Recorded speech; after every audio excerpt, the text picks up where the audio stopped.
বক ও কাকড়ার গল্প। একটি বক কোনো এক জলাশয়ের ধারে বাস করত আর জলাশয়ের মাছ খেয়ে দিন কাটাতো।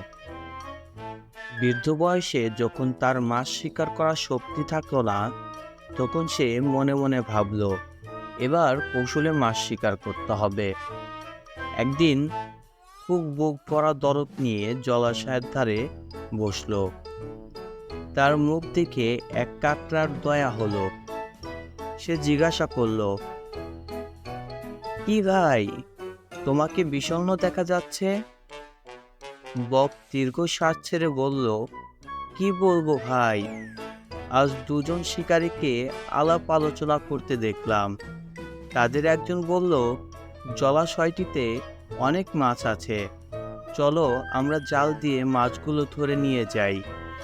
অন্যজন বলল, না, তার আগে চারিদিকে জল দিয়ে ঘিরে ফেলতে হবে, পরে সুযোগ মতো ধীরে ধীরে মাছ নিলেই চলবে।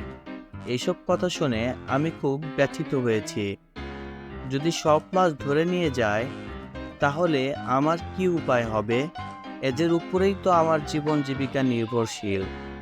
এতদিন এখানে থাকতাম, এখন বাকি জীবন বুড়া বয়সে কোথায় যাব? কাকড়া একথা শুনে সব মাছকে খবর দিল। মাছ শুনে হাই হাই করতে শুরু করলো এবং বকের নিকট এসে এই বিপদ থেকে রক্ষা পাওয়ার উপায় জানতে চাইল।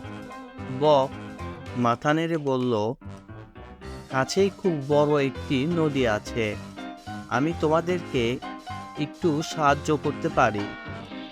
প্রতিদিন কিছু কিছু মাছকে সেখানে পৌঁছে দিব। মাছেরা পরামর্শ শুনে খুব খুশি হলো। এমনকি বক কৌশলে মাছ ধরে খেতে আরম্ভ করলো।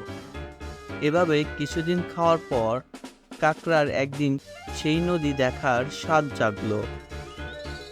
বকের পিঠে চড়ে সে নদীর উদ্দেশ্যে যাত্রা শুরু করলো।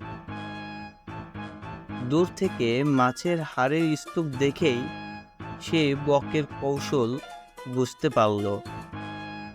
তখন তার মনে পড়ল, জ্ঞানীরা বলেছেন, শত্রু যখন তোমার অধীনে থাকে তখনই তাকে শেষ করে দাও।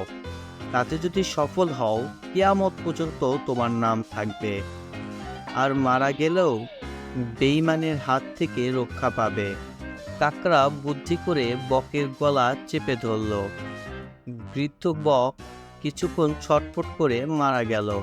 এর থেকে আমরা শিক্ষা নিলাম যে অন্যের জন্য খুব ভয়ঙ্কর করে, সে তাতে নিজেই পড়ে।